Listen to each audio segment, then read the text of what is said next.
Bom, galera, espero que esteja tudo bem com vocês, tá? E na aula de hoje, na nossa aula de laboratório, nós vamos dar uma pincelada para vocês sobre o método científico. Falar, propriamente dito, do método mais utilizado pela ciência atual, que é o método hipotético dedutivo, tá certo? Então, existem outros métodos, mas o nosso conhecimento na aula de hoje vai ser principalmente sobre o hipotético dedutivo. Esse método vocês vão aplicar bastante aí nas aulas de laboratório, assim que nós retornarmos desse período aí de quarentena, ok? Vai ser de extrema importância você entender a sequência, os passos, os 7 passos da metodologia científica que leva o homem às mais diferentes descobertas na ciência, desde o desenvolvimento de medicamentos para tratar doenças, entre outras coisas, tá bom? Bom, vale a pena a gente falar que existem outros métodos, né? Um deles que eu vou citar aqui para vocês é o método chamado de método indutivo. Esse método indutivo, ele se diferencia do hipotético dedutivo, porque o hipotético dedutivo, ele envolve experimentação. O indivíduo, ele lança uma hipótese e testa a sua hipótese. Em casos de confirmação da sua hipótese, o experimento mostra isso, ele define ali uma lei ou uma teoria científica.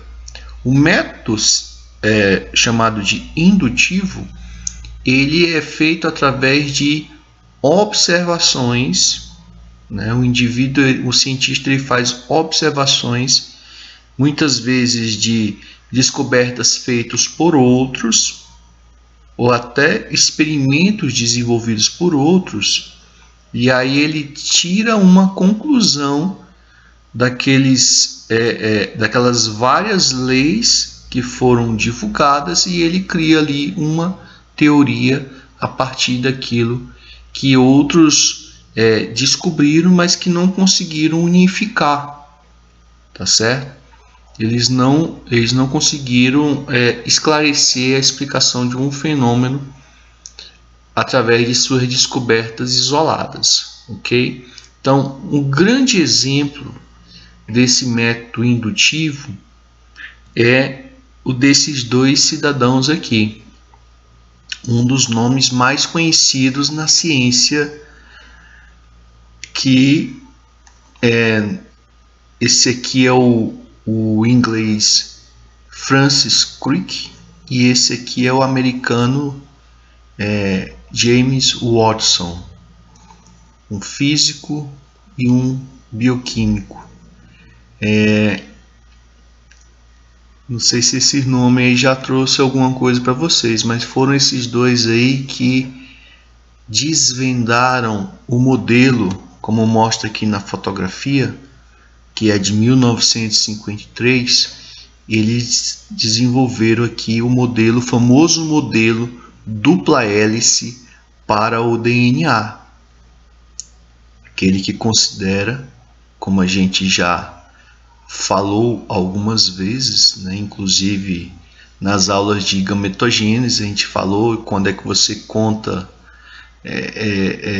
as moléculas de DNA presentes no núcleo das células durante a espermatogênese e a gametogênese. Então foi eles que desvendaram o modelo dupla hélice.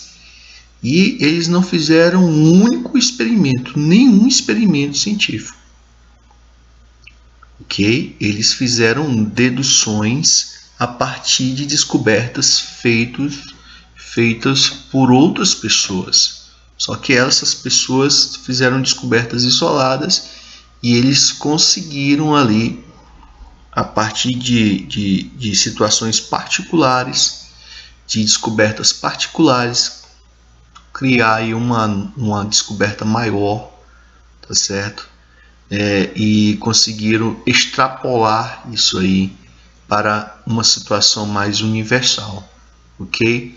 Então, por exemplo, o artigo deles que fala sobre a dupla hélice do DNA e seu processo de replicação semi-conservativo, eles utilizaram muito os trabalhos, inclusive eles mostram imagens dos trabalhos da Rosalind Franklin, que trabalhava com raio-x aplicado a moléculas orgânicas e que já dava a ideia de uma estrutura tridimensional, tá? Outro que eles utilizaram bastante, que trabalhava também com raio-x, foi o Maurice Wilkins. Esse, junto com os dois, foi até agraciado com o prêmio Nobel na década de 60. A Rosalind Franklin não, porque ela faleceu antes disso, tá certo? Mas eles dois, o artigo é deles dois, e eles também utilizaram os trabalhos de Chargaff. Então eles conseguiram aí, né, juntar peças de um quebra-cabeça para montar essa estrutura do DNA. Então eles usaram um método indutivo, eles não fizeram uma metodologia baseada em experimentação, eles não fizeram um experimento científico. É o grande exemplo aí desse caso. Bom, o método hipotético dedutivo, como fala, né, ele é baseado numa hipótese e numa dedução de um experimento. Então vejam só, o cientista, o que chama a atenção dele é um fato ou um fenômeno. Esse fato ou fenômeno é o que chama a atenção dos cientistas para buscar soluções para aquela situação. Então, vejam só, uma situação aqui como essa, né? Esse fato ou fenômeno aí de você observar no couro cabeludo aí de uma pessoa essa presença aí de vermes, de larvas aí se movimentando, em que essas larvas elas comeram aí o couro cabeludo. Praticamente você está vendo aqui o crânio do cidadão, ó. O crânio do cidadão está aparecendo aqui, e essas larvas aí se alimentando dessa carne deles, que é uma doença chamada de miíase. Quais são as causas dessa miíase? Será que é essa carne que devido a não ter asepsia, ela desenvolveu micro-organismos que se transformaram nessas larvas? A carne originou essas larvas? O que aconteceu nessa situação em que esse indivíduo aqui chegou nessa situação aí, tendo centenas de larvas devorando o seu couro cabeludo, ok? Então, essa é a primeira etapa. O método hipotético dedutivo, ele tem 7 etapas. Muitas coisas na nossa vida estão relacionadas ao número 7, né? São 7 dias na semana, são 7 cores no arco-íris.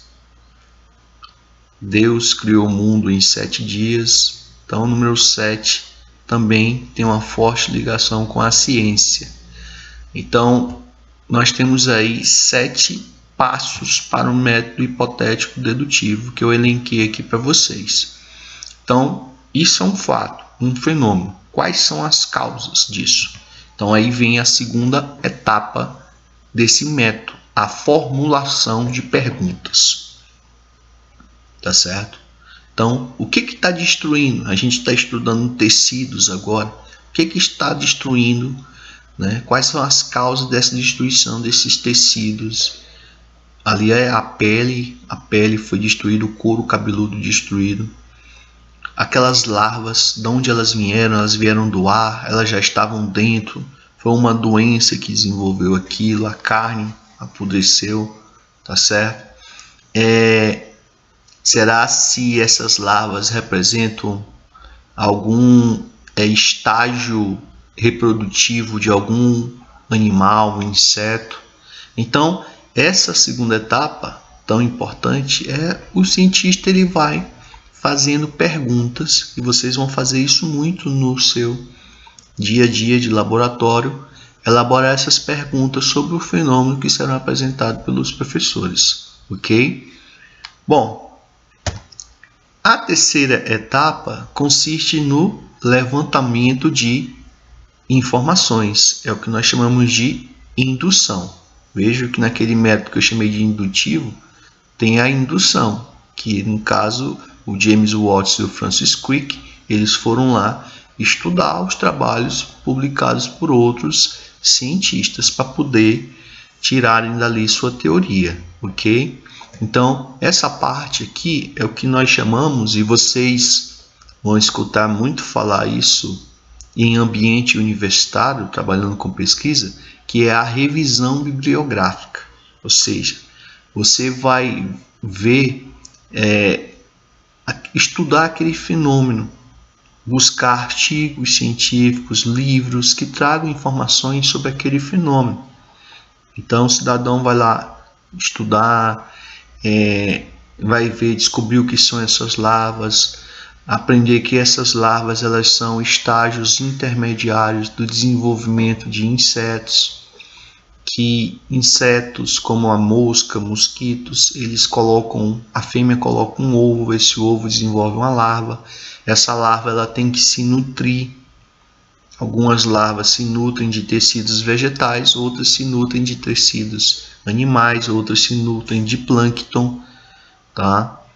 Então, ele vai estudar que esse cidadão aí, possivelmente um morador de rua, um usuário de droga, que vive em locais com condições sanitárias ruins, então está em contato direto com moscas que sobrevoam ali em busca de alimento, restos alimentares, ou seja, ele vai fazer esse levantamento de informações para poder induzir ele a ter uma explicação para aquele fenômeno. Então, pode ser que esse cidadão aí, já chequei, ele é um morador de rua, tá certo? E vive em locais que atraem muitas moscas, por exemplo. Então, possivelmente, a minha explicação para isso é que ali são ovos que foram colocados por algum inseto, alguma mosca. Beleza? Então, vem aí a quarta etapa, nós já estamos entrando aí na quarta etapa, que é a elaboração de uma hipótese. O que é uma hipótese? É uma tentativa de explicar um fato, tentar explicar um fenômeno. Então, essa hipótese aí, ela é extremamente plausível para a situação. Que as larvas que aparecem aí no vídeo que vocês viram, elas são provenientes de ovos que foram depositados por insetos como moscas, por exemplo. Larvas bate bem com o que eu estudei, aquelas larvas têm a mesma morfologia e característica das larvas de uma mosca, por exemplo, chamada de varejeira, ok?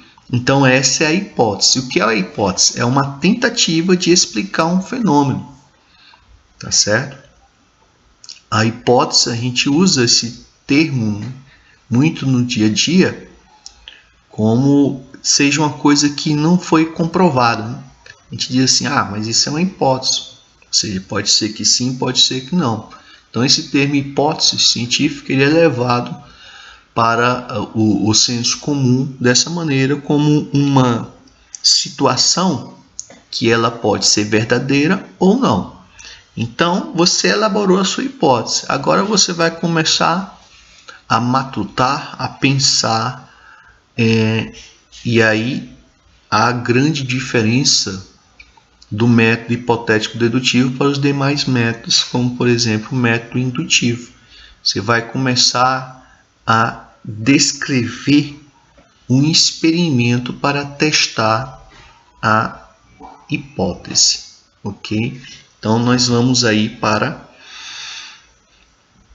a quinta etapa, que é a dedução de um experimento, tá certo? E em ciência, o campo da ciência hoje, ele aceita, né? Ele aceita vários métodos. O método indutivo ele é aceito, mas a maioria, né, aceita aquelas descobertas baseadas em experimentos científicos, em experimentação, em experimentos controlados, tá certo? Então é necessário ter uma experiência científica por trás. Por exemplo, tem gente que questiona o fato do físico já falecido Stephen Hawking, que é considerado, talvez depois do Albert Einstein, ele é o físico mais famoso da era, dessa época agora, né, da física moderna, é o Stephen Hawking. E ele nunca ganhou um prêmio Nobel, tá certo? Por quê? Porque ele nunca conseguiu comprovar, fazer uma experimentação científica que pudesse comprovar aquilo que ele descreveu. Tá certo? Então é por isso que ele nunca foi laureado com o prêmio Nobel. Por quê? Porque o prêmio Nobel leva em consideração pessoas que formularam leis e teorias científicas, mas que comprovaram isso através de experimentos. Tá certo? Aí você fala assim, e por que o James Watt e Francis Crick ganharam? Ganharam porque a experimentação dele não foi feita por ele, mas foi feita por outros. Tá certo? Se outro tivesse comprovado aquilo que o Stephen Hawking fez, ou talvez um dia o que ele falou, tá certo? Ele poderia ganhar, só que o Nobel não premia pessoas que já faleceram, tá certo? Então, às vezes tem essas situações de hipóteses, leis baseadas só na dedução, leis e teorias, e que a sua comprovação só vem depois, com alguém que faz algum experimento. A gente viu agora a citação, um pouco tempo atrás, aí, do buraco negro e o desvio da luz provocado pelo buraco negro, coisa que o Einstein já dizia há bastante tempo, e só agora é que alguém conseguiu fazer esse registro, tá certo? Bom, então a ciência baseada no método hipotético dedutivo, ela depende de um experimento, e esse experimento ele envolve aí dois grupos, que é o que nós chamamos de experiência controlada. Nós temos o grupo controle e o grupo experimental. Vai ficar bem claro isso no experimento para vocês. Então, essa dedução aí que é feita, né, ela tem que se basear nesses dois grupos, para que um sirva de comparação para o outro.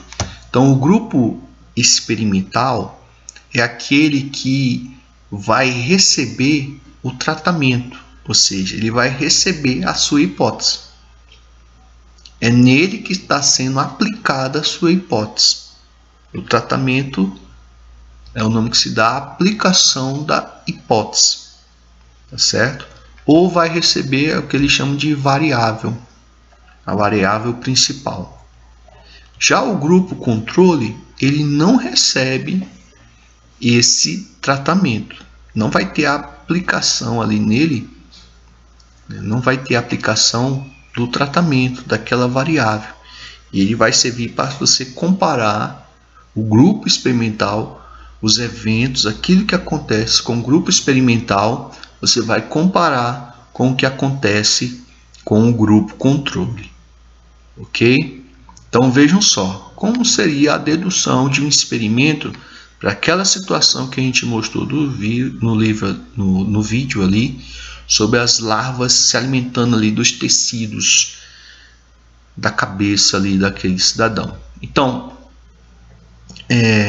você tem aqui três possibilidades, duas basicamente, né, Essa daqui é muito parecida com essa. Você colocar aqui, adicionar, aqui está a carne dentro de um frasco, e essa carne vai representar os tecidos da pele.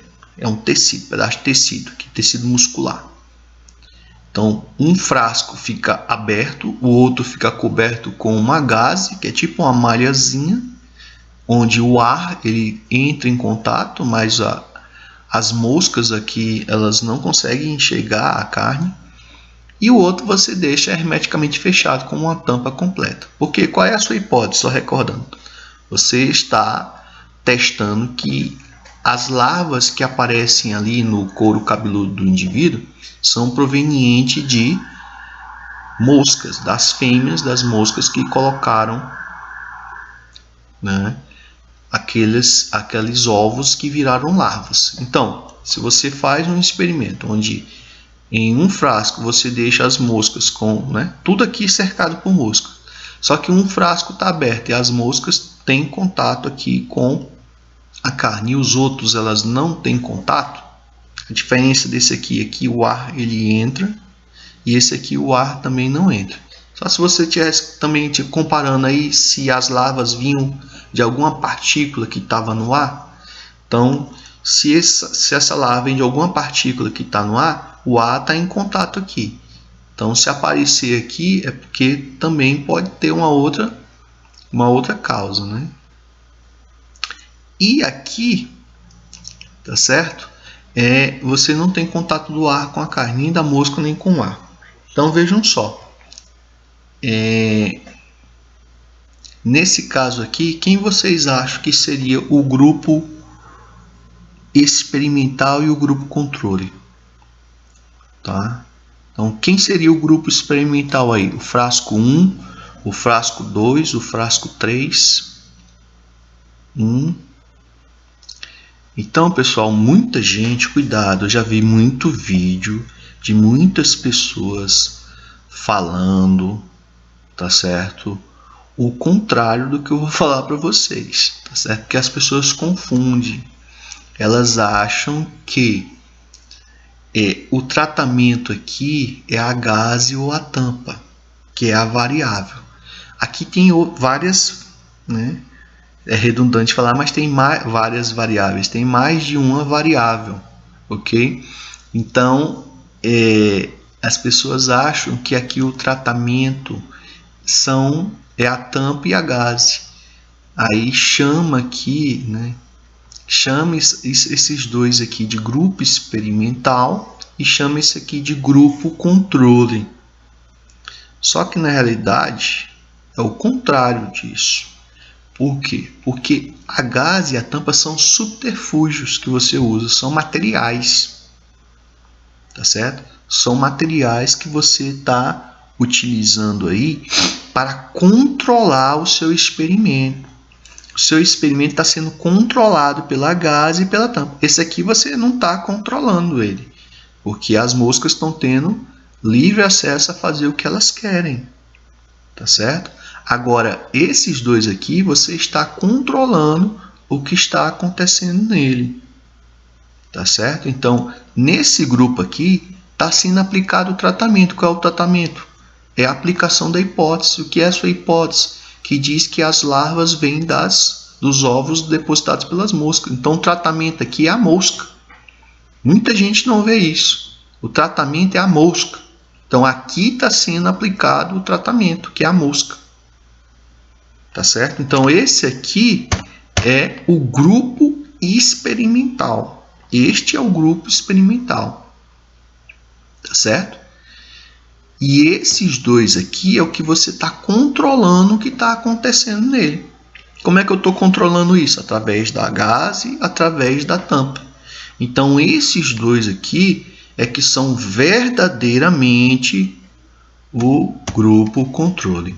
Tá certo? Esse experimento aqui ele já foi feito no século XVIII pelo o italiano Francesco Redi, que era um dos defensores da biogênese, tá certo? E ele conseguiu fazer um dos primeiros registros que tem de experiências controladas, tá certo? E que serve para explicar situações, né, que no caso desse, como da miíase, tá certo, pessoal? Então não se esqueçam, tá? Você pode fazer uma busca aí na internet, você vai encontrar imagens que falam o contrário, que botam isso aqui como grupo controle, porque o pessoal tem uma ideia que grupo controle é aquele que é mantido em condições naturais. Esse conceito ele é incompleto, ok? Então, o grupo experimental aqui é o que está sendo aplicado o tratamento. No caso, é no caso é o do frasco 1. E o grupo aqui, o frasco 2 e o frasco 3, seriam o grupo controle. O frasco 1, o grupo experimental. Tudo bem? Beleza. Então, aqui você vai comprovar a sua hipótese, porque naqueles que o frasco estava aberto, passado um dia, você vai encontrar aqui as larvas, que são aquelas larvas que apareceram no couro cabeludo do cidadão lá. Já esses dois aqui, como as moscas não tiveram acesso, a carne ficou estéril aí. Vamos colocar aí depois de uma semana. Tá certo? Beleza?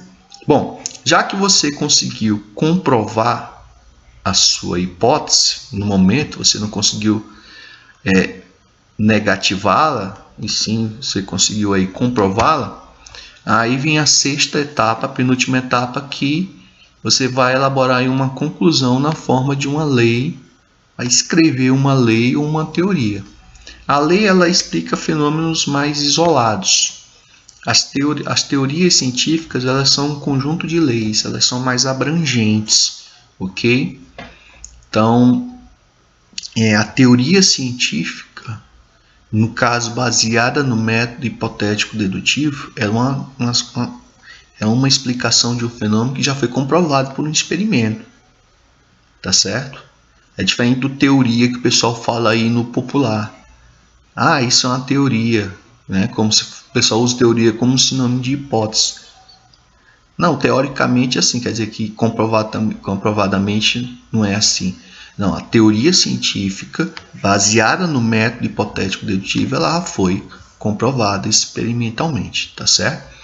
Então, depois que você redigiu o seu trabalho com a sua conclusão, né, você fez aí o levantamento, isso que se faz num relatório, que vocês vão fazer relatórios de laboratório. Então você fez um levantamento de informações, que é o que se chama de introdução no trabalho. Aí você usou a metodologia, o experimento, vai ser os materiais e métodos, aquilo que você usou, tá certo? E aí você viu lá os seus resultados, que é o aparecimento lá das larvas ou não. E aí você tira uma conclusão ali, que foi a conclusão que as larvas são provenientes de ovos que as moscas depositam. Então, depois que você redigir o seu trabalho completo, tá certo? Aí vem a última etapa, que é você divulgar aquela lei ou teoria.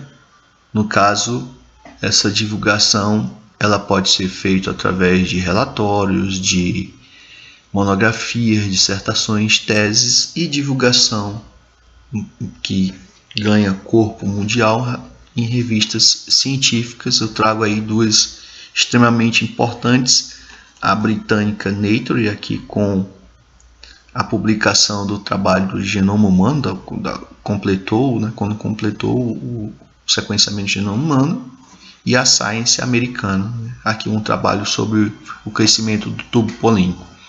Então essas são as revistas científicas de mais respeito no mundo, tá certo? E vocês que estão iniciando aí esse lado científico, essa é a sequência que se dá, e é isso que vocês vão mimetizar nas aulas de laboratório. São os passos. A aula de laboratório, que envolve a construção de um relatório, é para mimetizar o que um cientista faz no seu dia a dia. Ok? Beleza, pessoal? Então espero ter ajudado aí a vocês entenderem esse método tão importante que é o método hipotético dedutivo. Então, um abraço e até a próxima!